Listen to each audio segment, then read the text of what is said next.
तसं जर बघितलं तर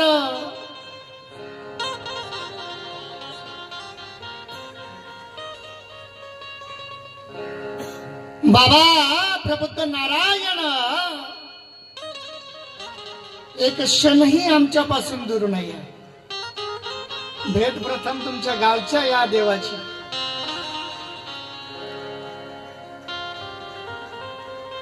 आणि सहज योगायोग आजच्या या पहिल्या पुष्पाकडे आपण जात असताना